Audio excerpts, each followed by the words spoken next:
Bom, o ICLEI é uma organização que reúne cidades, governos locais, também governos estaduais, cidades de todos os tamanhos, cidades grandes, cidades médias, cidades pequenas, no mundo todo. São 18 escritórios, a base, o escritório central é em Bonn, na Alemanha, e eu sou o diretor executivo do escritório do ICLEI para a América do Sul. O ICLEI nasceu em 1990, num encontro de governos locais na sede das Nações Unidas em Nova York, quando existia uma preocupação e, mais do que isso, um interesse dos prefeitos e governadores participarem da ECO 92, que foi um marco nas discussões internacionais sobre desenvolvimento sustentável. E a partir daí, o ICLEI se estruturou para fazer um trabalho de duplo viés. O primeiro, de advocacy, com essa argumentação e com essa bandeira da importância da participação dos governos locais no sistema internacional, não só na perspectiva de implementar acordos que muitas vezes desembocam em políticas públicas que vão precisar ser implementadas nas cidades, mas também participar da formulação, da concepção das estratégias, porque são realmente os governos locais que conhecem os desafios do processo de implementação. E, por outro lado, para ajudar os governos locais no processo de implementação, de formulação e até de participação no sistema internacional, o ICLEI oferece apoio técnico e institucional para que prefeitos e suas equipes, governadores e suas equipes possam realmente ter um trabalho mais qualificado na área de desenvolvimento sustentável, nas questões do clima e também de relações internacionais.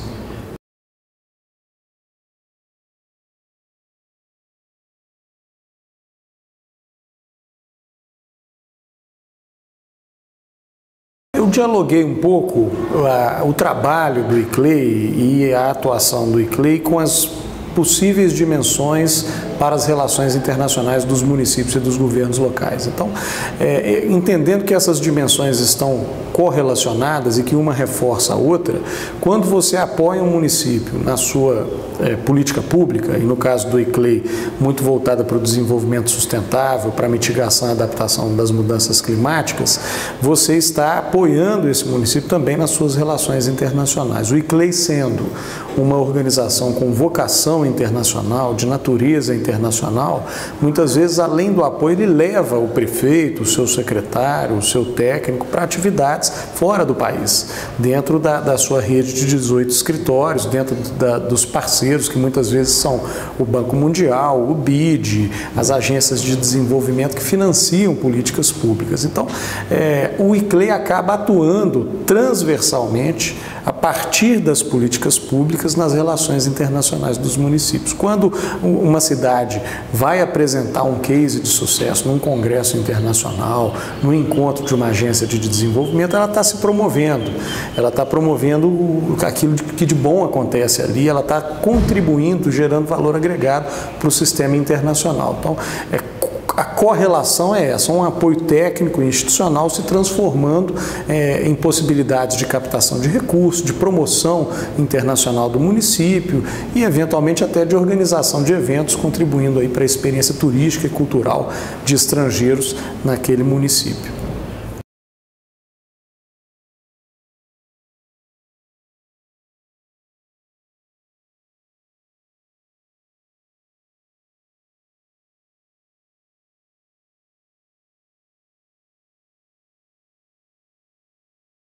Você menciona os grandes marcos do início do século XXI que estão sendo chamados de Agenda pós-2015 ou Agenda 2030, que são exatamente o Acordo do Clima de Paris, a transição dos Objetivos do Desenvolvimento do Milênio para os Objetivos de Desenvolvimento Sustentável a partir da Assembleia da ONU de setembro de 2015 e agora a Conferência Habitat 3 em Quito, onde foram consensuadas as novas diretrizes para as políticas urbanas de todo o mundo. O ICLEI, com esse conjunto de acordos internacionais, ganha mais protagonismo e recebe uma carga de responsabilidade ainda maior do que já tinha. Qual que é a inflexão na agenda? Primeiro, não há mais dúvida, e todas essas declarações o fazem de alguma maneira, em relação ao reconhecimento da importância dos governos locais e de uma perspectiva de diálogo multinível, tanto para a formulação dessas agendas como para a sua implementação. Então, esse assunto está bem encaminhado. Mas, ainda assim, quando nós trazemos esse conjunto de instrumentos internacionais, de compromissos internacionais para o contexto local, eles são de difícil compreensão, de difícil digestão para alguns prefeitos de cidades de menor porte, que são a maioria no mundo, e para suas equipes e também para o cidadão comum. Então, o ICLEI tem uma responsabilidade de traduzir essa agenda para uma linguagem palatável e que seja compreendida pelos gestores públicos, pelos mandatários e pela população de uma maneira geral, por um lado, mas tem uma responsabilidade muito grande também de encontrar as metodologias mais adequadas e os instrumentos mais eficientes para ajudar aos governos locais no processo de implementação dessas agendas. E isso não vai acontecer sem uma articulação de complementariedade entre esses governos locais, os seus governos regionais, os seus governos nacionais e as organizações internacionais. Então, o ICLEI continua militando para que esse elo multinível não se fragilize e não se perca. É um processo constante, mas a rede é forte, a organização tem tradição nesse trabalho e tenho certeza que essa inflexão vai contribuir para que o ICLEI possa exercer com mais desenvoltura e ainda mais eficiência o papel que vem exercendo desde 1990.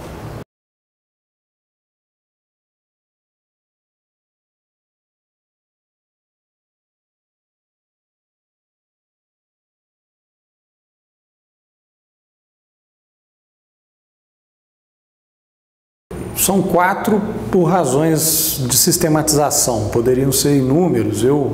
Para responder essa pergunta, talvez deva qualificar a minha caminhada até essa posição de diretor executivo do ICLEI. Eu tive a oportunidade de ser o secretário adjunto de Relações Internacionais da Prefeitura de Belo Horizonte entre 2005 e 2015. E nesse período, a Prefeitura de Belo Horizonte exercitou um protagonismo muito grande em algumas redes internacionais. Foi secretaria executiva da Rede Mercocidades, foi coordenação nacional da Associação Internacional das Cidades Educadoras, foi presidência do Centro Ibero-Americano de Desenvolvimento Estratégico Urbano, além dos projetos de cooperação internacional, que não foram poucos, com os quais a Prefeitura se envolveu. E, posteriormente, por 1 ano e meio, entre 2015 e agora agosto de 2016, eu tive a oportunidade, a honra também de chefiar a assessoria de relações internacionais do governo do Estado de Minas, levando ali para aquele campo de atuação, um governo aí estadual, essa preocupação de fomentar um trabalho de relações internacionais nos municípios mineiros e, a partir daí, construir uma estratégia com essa perspectiva de diálogo federativo ou multinível e também multiatores, envolvendo ONGs, entidades empresariais, entidades sindicais e a academia. Nessa caminhada longa, eu pude recolher e, resumidamente, compilar alguns desafios para as relações internacionais no âmbito local. Eu diria que o primeiro deles, muito falado, mas, na minha opinião, de certa forma, bem resolvido, é o desafio jurídico. Muitas vezes as áreas jurídicas das prefeituras desconhecem alguns instrumentos que já estão à disposição dos municípios, como a própria constituição dos órgãos de relações internacionais, nas leis orgânicas que já definem o marco de atuação internacional do município a partir daquele instrumento, e como acordos aditivos a acordos termos aditivos a acordos quadro de cooperação do governo brasileiro, que incluem a cooperação descentralizada como uma área importante dentro da relação do Brasil com aqueles países, para me limitar a esses instrumentos. Então, eu acho que é mais uma questão de diálogo e sensibilização do que uma questão jurídica propriamente dita. Um marco normativo talvez mais oficial seja o arquivamento da proposta de emenda constitucional de 2006, a PEC 475, chamada PEC da Paradiplomacia, que ganhou um parecer contrário da Comissão de Constituição e Justiça,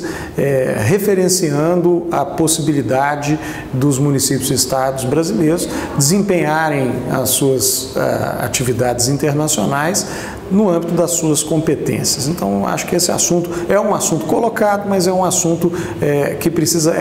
de muito mais diálogo do que de uma atenção stricto sensu propriamente dita. O segundo desafio é um desafio técnico. A questão dos recursos humanos afeta qualquer atividade produtiva e qualquer atividade, enfim, de prestação de serviços, de reflexão, de produção humana. E não é diferente quando nós analisamos as áreas internacionais dos municípios e estados, geralmente áreas pequenas, áreas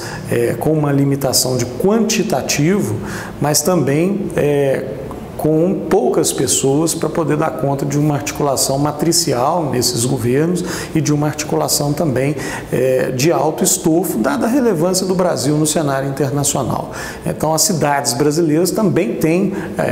a sua perspectiva de inserção qualificada, são muito demandadas e as equipes precisam ser qualificadas, não só as da própria área de relações internacionais, mas talvez uma construção mais ampla no âmbito dos governos locais em relação aos seus recursos humanos e a preparação para a atuação internacional. O terceiro desafio, eu diria que é um desafio cultural. Não há na cultura da função pública local brasileira um acúmulo suficiente para que os prefeitos coloquem essa questão como uma questão natural e uma questão que vem à tona com desenvoltura e facilidade. Pelo contrário, existe muito preconceito em relação às relações internacionais no plano local. Eu quero crer que por desconhecimento, por uma falta de acesso à informação e por qualquer dificuldade de comunicação que permeie as relações internacionais dos municípios, tanto em relação aos mandatários quanto em relação à população de uma maneira geral. Mas esse preconceito é superado com fatos. E a forma de instruir é uma aproximação com a academia, com as universidades e um diálogo permanente com a sociedade civil. A Cidade do México tem feito isso, tem uma campanha publicitária de informação ao cidadão da Cidade do México em relação à importância e, mais do que em relação à importância, qualificando e mostrando as ações e iniciativas de relações internacionais daquele município. Eu acho que esse é o caminho que a gente deve seguir para construir aqui uma cultura mais amistosa em relação a esse importante instrumento que está à disposição dos municípios. E, por fim, o desafio político. O desafio político porque qualquer gestor público tem esse desafio. O desafio de impor, no sentido de elevação da importância, a sua agenda como uma agenda relevante, e é um desafio que se constrói com diálogo e com trabalho e com monitoramento, indicadores. Você precisa não apenas trabalhar, mas mostrar que o seu trabalho realmente é relevante. Esse desafio político é na esfera interna da prefeitura, da relação com outros colegas secretários ou autoridades municipais, mas se enfrenta com essa construção coletiva, com a demonstração factual dos trabalhos que vão comprovar a importância e a relevância das relações internacionais como um instrumento de desenvolvimento importante no contexto local. Mas ele acontece também no plano internacional, porque as relações internacionais no nível municipal ou estadual não estão descoladas daqueles acontecimentos que acontecem no plano internacional. Então, o gestor de relações internacionais deve estar atento àquilo que acontece no sistema e deve fazer essa leitura conjuntural, avaliando os impactos que esses acontecimentos possam vir a ter no seu território e os impactos que possam ter também em relação ao seu mandatário e às atividades que ele desempenha e desenvolve.